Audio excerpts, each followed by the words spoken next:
What is up, ladies and gentlemen? Welcome back to some more Fire Emblem Heroes, and today I'm going to take a look at the new dual hero and new mythic hero. I cannot believe they finally did it after the Marth Nation has been wanting it for so long. Not Elm, sorry Elm, we'll get to you eventually, but I'm going to skip over him because most of you guys who watch these videos are probably here for my Marth and Caeda reaction because they are my top three, they're in my top three favorite Fire Emblem characters, and they're one of my favorite video game couples of all time. So I'm just elated, hyped, excited, happy, like all the adjectives for this dual hero, and I cannot believe it happened. It kind of came out of nowhere. Well, maybe not out of nowhere, because I was kind of expecting some kind of Arcana hero to drop for the 35th anniversary to continue the celebration, right? I was predicting it would be Mythic Henry. That would have been really hype as well, but I mean, Marth is a no-brainer, right? And considering his emblem version is kind of outdated at this point, which is kind of crazy to say because it wasn't too long ago, this version is very much appreciated because it pretty much combines a lot of aspects of his previous alts and also aspects of his wife's previous alts, so it's really wholesome. And I mean, just look at the art, man. This art is so good. Yamada Kotaro is one of the goated artists in FEH, in my opinion. They do not miss ever, especially drawing Arcana characters. I'm obviously biased, but this is just incredible. I mean, everybody here is wearing the original fits. It's just drawn so well, and the fact that it's not just a dual hero, it's a damn octet. Marth pulled up with the squad, the army, so this is really, really cool. Love and courage here, and I'm going to play their voice lines, Marth and Caeda, because they are so sweet. I need you. And I you. That is just wholesome, man. That's goals. They're so good, man. I cannot believe that it's finally happening, a Marth and Caeda duo, and if they're going to drop it, this is the time to do it. For the 35th anniversary, if you're not going to drop it for a Valentine's banner or a wedding banner, this is definitely a perfect time, and it's just amazing. The art is incredible, the voices are incredible. It's just, and we haven't even got to their kit yet, which I will say before we go over these skills, they are crazy. I mean, this is just first impressions, but they are very, very overtuned in my opinion in a lot of ways, and like I said, they do combine a lot of aspects of their previous versions. So let's take a look at their kit. They're a sword flyer this time, which is interesting. Now, actually, before I go into the skills and whatnot, I want to preface a couple things about this duo version. Marth now joins the club of being a lead for multiple dual heroes. He had his duo version with his sister, Winter Marth. This version is a sword flyer. Now, I said for years that I wish he was blue. I wish there was a blue Marth at some point. And, it would be nice to complete all the colors, but I'm not too mad about this because Marth has never been a flyer. So now he has all the movement types. He's got, a lot of infantry versions. He has a cavalry version, an armor version, and now he finally has a flyer version. So maybe one day we'll get that blue one, but I can't be too mad because this sword flyer Marth is going to be a lot of fun because we've never had one before. And his special is called the Fire Emblem. It's not just Fire Emblem, it's the Fire Emblem, which is hilarious. And this is also the first non-seasonal dual hero since Dual Ephraim. So I think this is the second non-seasonal dual hero, which is also awesome. So with that out of the way, let's look at his kit. And here he is in combat against Nidhogger, who I'm not going to fear, I suppose, because Nidhogger is a menace, but Marth doesn't care about that damn snake. Sword of Peace, -1 cooldown. For allies within 3 spaces of unit, grants attack speed +5, and special cooldown count -1 to ally before allies first attack during combat, and restores 10 HP to those allies after their combat. So he gives special jumping to his teammates selflessly, because, my goat is selfless, and also gives 10 HP healing. And then if unit is within 3 spaces of an ally, grants bonus to all of his stats equal to the number of allies within 3 rows, 3 columns centered on unit, times 3 + 5, maximum 14. Unit deals +X, the classic flat damage output, excluding AoEs, reduces damage from the foe's first attack by 50% of X during combat, including the brave hits, and reduces damage from foe's specials by an additional 50% of X. Okay, so he gets another layer of damage reduction, because why the hell not? X equals the highest total bonuses among unit and allies within 3 spaces of unit. 3 spaces are great, because this is very reminiscent of his wife's attuned version and her legendary version, where he gets more, or they get more damage reduction based on the bonuses, right? But this is within 3 spaces, which is way more lenient than 2 spaces, so that's very much appreciated. So that's cool that, he has aspects of Caeda in here in his weapon. And then also grants special cooldown count -1 to unit before unit's first attack, so he also gets a special jump, and then he also gets a damage reduction piercing and 10 HP healing after combat. So really strong weapon to give him layers of damage reduction, damage output, support to his teammates. And we're not done yet, because here is his special, the Fire Emblem. That's my goat right there, the Fire Emblem. It's just funny to me that they named it the Fire Emblem instead of Fire Emblem, like it was for his Was it Young Marth? No, it was Legendary Marth that introduced it, I think, right? Yeah. Well, one of those two. But anyways, boost damage by 40% of unit speed. Okay, that makes sense. And to start a player phase or enemy phase, if unit is within 2 space of an ally, grants +7 to all of his stats, Fire Emblem status, and no panic status to unit and allies within 2 space of unit for 1 turn. Reduces damage from foes attacked by X percentage during combat, excluding AoEs. X equals the number of allies on the map with the Fire Emblem effect active, including unit times 10 and maximum of 40. So there's another layer of flat damage output. Then on top of that, he has distant counter, because why the hell not? That's amazing. So he can also tank. And then this is what the Fire Emblem special does, or the status, should I say. Neutralizes effectiveness against, or effectiveness. Why do I keep saying this? Effective against bonuses for all movement types. So this means Marth is not weak to bows. He doesn't care about that. And he also gives this to his allies. So someone like Duo Rhea, who is a meta unit right now, doesn't have to worry about armor effective weapons or dragon effective weapons. So this is incredible. And this is very, very powerful, because there's a reason why we don't have like Sylvalin's shield as a sacred seal, right? And why we have Io's shield as one and not Sylvalin is because armors are very meta a lot of the time, and we need some effective damage against them to break through them sometimes, right? But Marth can just give this to his teammates, and then they won't be weak to any effectiveness. So that's crazy. That is really insane, honestly. And then grants bonus to all of his stats equal to the highest bonus on each stat between unit and allies within 2 spaces of unit. So it's like bonus doubler, of course, like his legendary version. And then reduces damage from the foe's first attack by 10. That's another flat damage reduction, so another layer of cheese on the pizza, including the brave hits.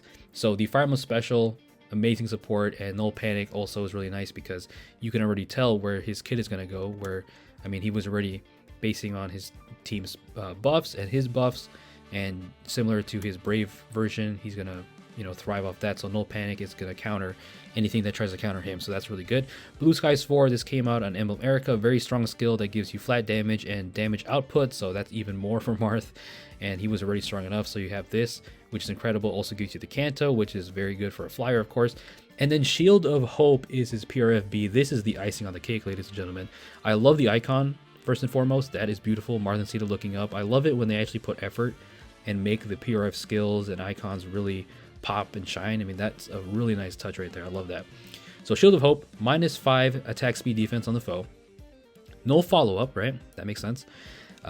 He's had that before. And then also grants effects based on the total value of bonuses on 3 allies with the highest bonus totals during combat, excluding himself. If value is greater than or equal to 20, if decreasing the speed difference necessary to make a follow-up attack by 10 would allow a unit to trigger a follow-up attack, he triggers Potent Follow. So Potent Follow, Potent was introduced by Emblem Marth, and that's very strong because that lets Marth hit 3 times, and that means he gets the 100% damage of it. There's no fall off on it, so he can hit 3 times and just be insane. So that's incredible. And then if the value is greater than or equal to 40, if foe initiates combat, unit can counterattack before foe's first attack. So that is just like Brave Marth having the advantage built in based on bonuses.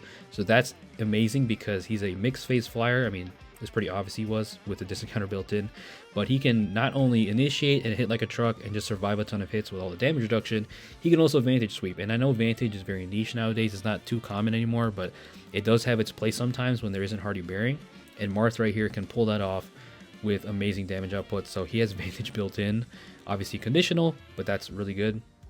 And then furthermore, if value is greater than or equal to 60, he has the neutralize effects that prevent units counterattack. So he has no counter disrupt built into this, so he doesn't have to worry about flash status, Larather, fire sweep, etc. So that's amazing, and Brave Marth never had that built into his weapon. He would have to run, you know, Null Sea Echo or whatever, or in the B slot. So, you know, Dual Marth here having this built in is amazing. And then lastly, if it is first combat initiated by foe that turn, unit can make a follow-up attack before foe's next attack. Ladies and gentlemen, that is insanely powerful. That is the enemy phase desperation effect that his winter version had, you know, on Tangrisner, and that's the effect that I wish his wife's legendary version got. But it's okay because Dual Marth has it here, and that's incredible because he'll be able to just kill them before they can do anything. So obviously there's counterplay, there's Hardy Bearing, but when there isn't Hardy Bearing, and even if there is, they might not be able to kill him, you know, because he has damage reduction up the wazoo. Then he can negate, you know, arrow effectiveness and just live a ton of hits. So this Shield of Hope skill is insane, and I can't wait to use this. This is going to be super fun. Very reminiscent of Brave Marth, Winter Marth, like I said, combining a lot of aspects of not only his wife's alt, but also his previous one. So really cool. Shield of Hope is amazing. And then he comes with a new hold skill, Speed Defense Hold Guide. Allies within 2 spaces of unit can move to a space within 2 spaces of unit. So he has that mobility not only for himself, well, for his teammates, but he also gives it to himself. So incredible movement. He's got Canto. He's got pretty much everything you want almost for a mixed phase flyer. And this is almost like a power creep version of Guidance 4, though Guidance 4 gives you no follow-up. So it's not really direct power creep, but you can argue this one's better because Guidance only gives it to, infantry and armor units, while this one can do it for any kind of movement type. So SD Hold Guide, that's a new inheritable skill you can give for sure. But I mean, I'm not firing my boy. This Marth is going to be insanely fun. I cannot wait. Like, geez, man. It took a while for me to get through all these skills and all the effects. It's going to be a party, man. I mean, we are celebrating 35 years of Fire Emblem, and we haven't even gone to the duo skill. There he is on the Wyvern, taking out Nidhogger here. No problem. Love the art. I just can't get over how good the art. I can't even talk. I'm so excited. I can't get over how good the art is, man. It's just that damn good. Caeda cheering on her hubby in the back. And here's a duo skill. Grants another action to ally with the highest HP that is within 2 spaces of unit and has already acted, excluding Marth, and grants potent follow and buff notification to that ally for 1 turn. So this is also similar to his summer not his, but his wife's summer alt, who can also do that with her harmonic button. She can also give the an extra movement to an ally, but in that case they have to be from the same game. But Marth, they don't have to be from the same game. They just have to have the highest HP, and then also gives potent follow and buff notification. So that's really good as well. Really solid duo skill that I can't wait to use. And yeah, I am just so excited for this version. I hope I can get a lot of merges, because I said in my previous summoning video, the fact that they dropped this right after the Ancient Arcanea banner is evil. I mean, I should have expected it, and I did expect it. But they did this last year. They dropped Emblem Marth and Attune Caeda pretty close to each other, and now this year they had the Ancient Arcanea banner and then now Dual Marth. So yeah, my orbs are cooked, and I will make a summoning video at some point.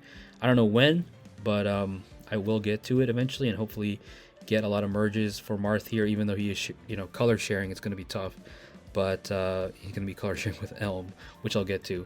But yeah, that is pretty much the overview of Dual Marth. I cannot believe that this alt is real, man. I'm so excited. It's so beautiful. It's just amazing. Marth Nation won. We rise up, Marth Nation. We definitely are eating this time. All right, so finally time to take a look at Mythic Elm, which is pretty funny that they casually dropped him here after so long.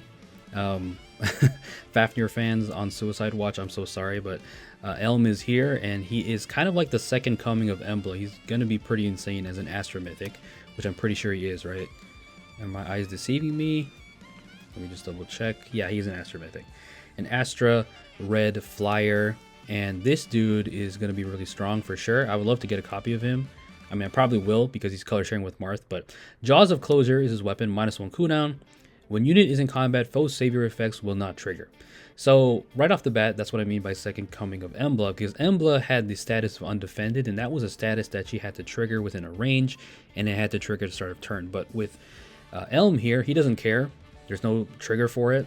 He just, when he's in combat whatsoever, whenever he's in combat, foe savior effects will not trigger. So this is really powerful just off the bat, because there are so many super strong savior units right now. Dual Rhea, Nidhogger, obviously, that are just complete menaces. I mean, Marnie, for example, too, where you can just give them premium skills and they'll just be unkillable. I've fought so many, armor balls where I just can't kill them. So with this, with this new Elm, you don't give a crap.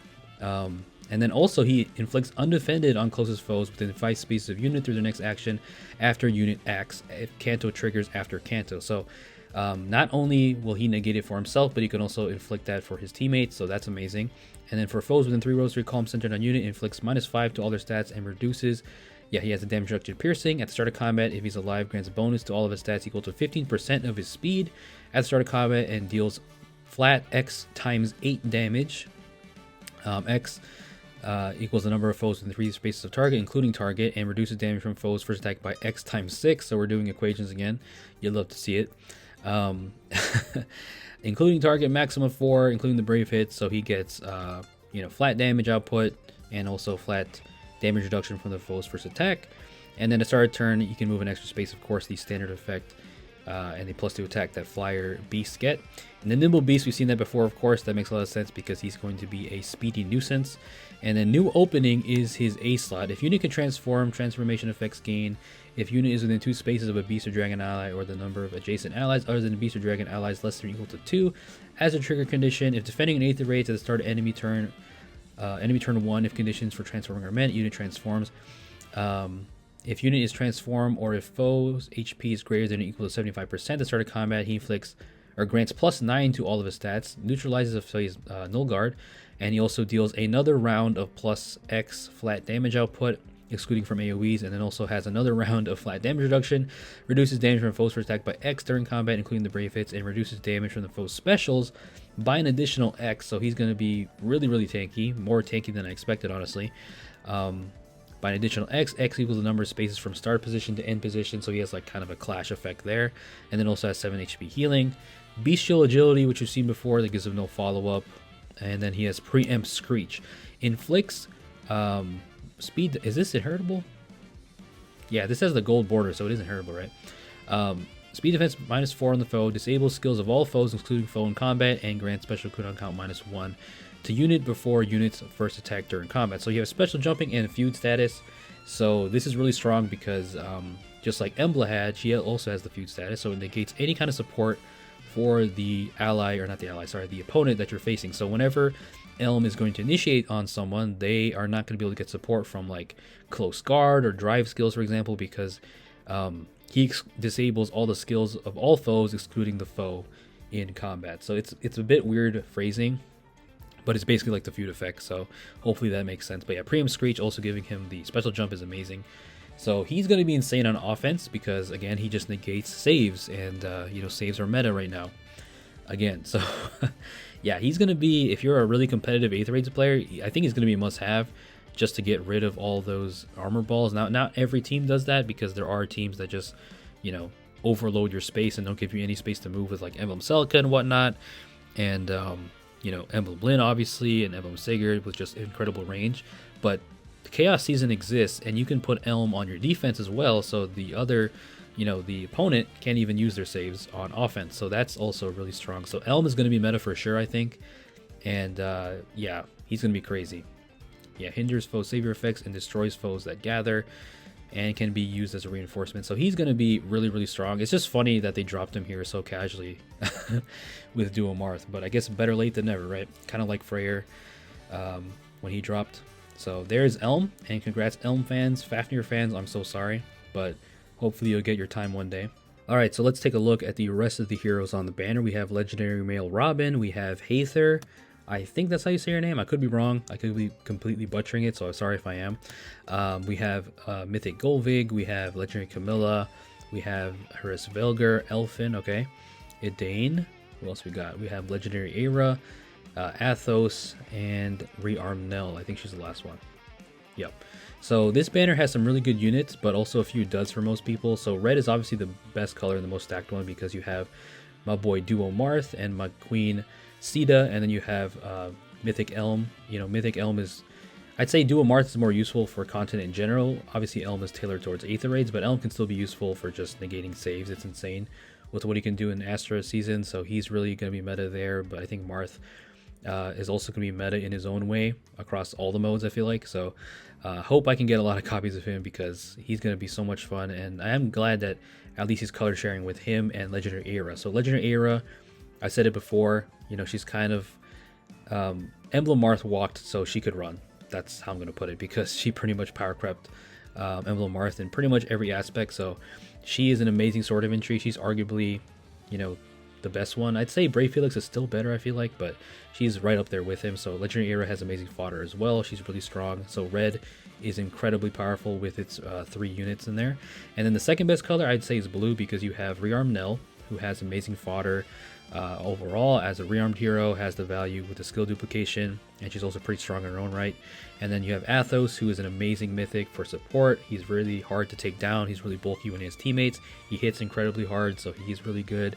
And then Hris Velgar, who is not as meta. I feel like she's a little bit underrated, but I just don't see her too much, maybe for a good reason. I don't know.